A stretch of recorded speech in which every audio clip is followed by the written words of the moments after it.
doesn't look like there's always, an angel above me, over my head, out the window, God, Jesus, heaven, the beautiful holy place. I kind of love it, except for the glare that it causes when I'm trying to play the guitar. But other than that, I just sort of love feeling like, all the spirits of the people I'm missing in my life are just sort of right there, hanging out, feeling me in the back of my head and stuff like that.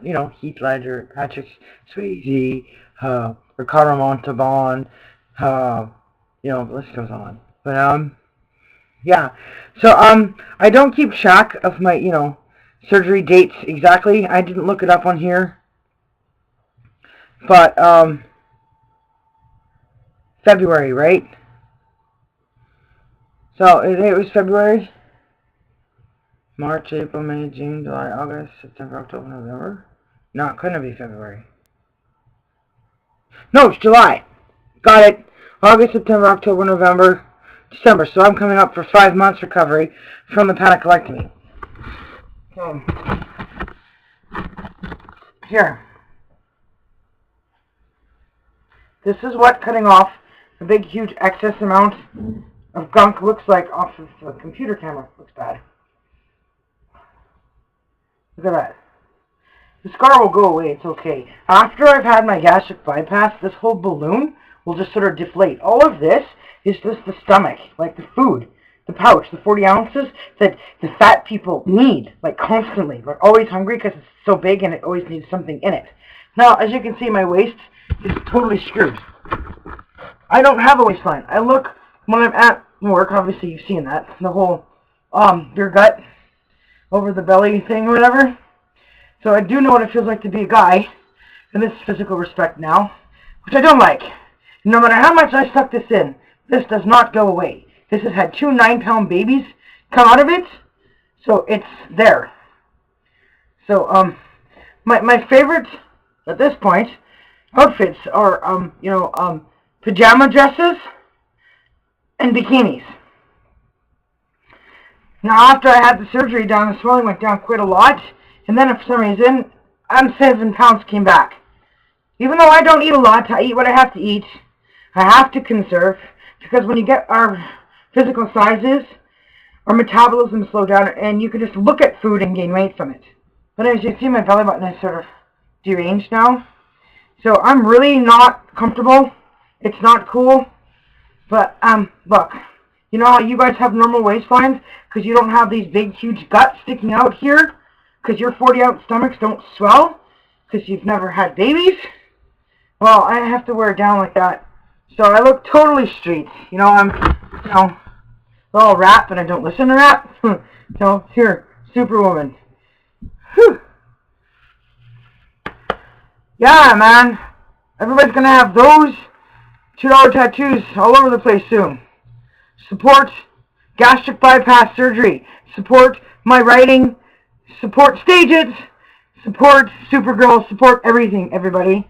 Support, the hug wraps. Support, basically giving a healthier future to everybody. But, my deal is this. I should have been able to leave already, go to LA, and with what I had in my van, I could have sold enough along the way, playing the music, to raise the money to pay for the surgery by the time I got there. Now I'm working a full-time job at a bar, a bad bar, like Gangs for Winnipeg, It Knives. I can't stop the bar from running and hold AA meetings at it.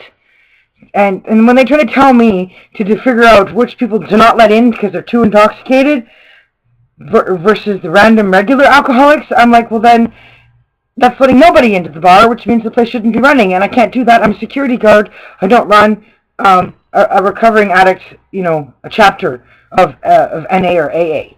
It's just, so I'm like, now, I'm explaining to them that if they come in and just sit with their friends, because they're already intoxicated when they get there, don't drink, sit with the friends that aren't intoxicated yet, I don't have a problem with that as long as there's nobody causing trouble.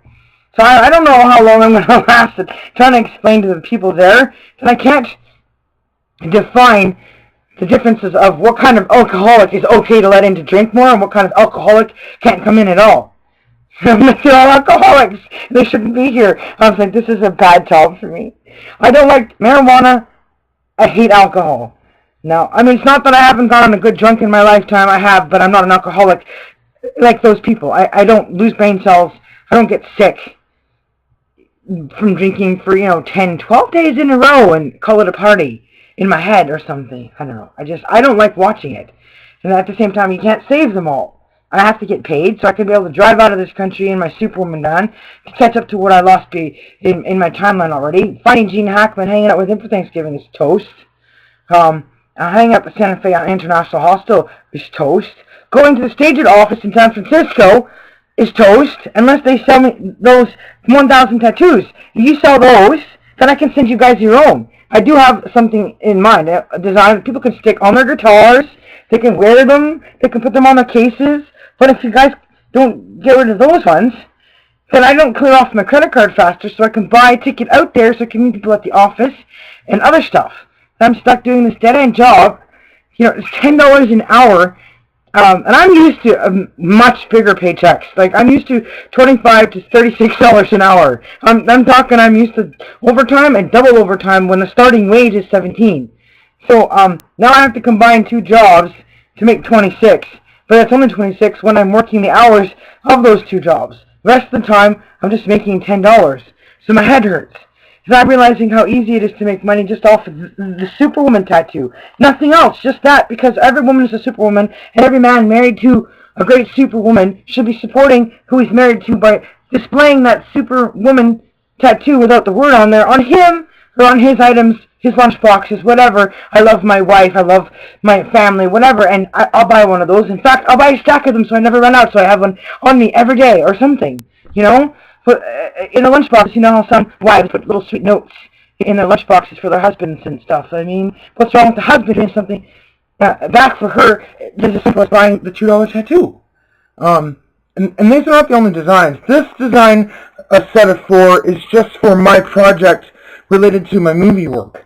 But I have a bigger plan of stuff. Eventually, I'll probably end up with a website where people can come and pick what they want. I have some great ideas having to do with NHL.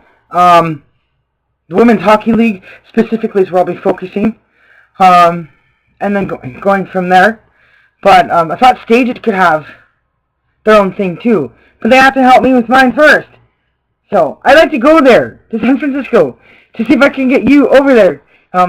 But you don't watch this anyway, Darren, so I'm just talking to myself. I know you're there. It's the back of my head. I can feel you. You're having fun in Vegas, right? Having a good time playing music, not worrying about how to make money because you play guitar.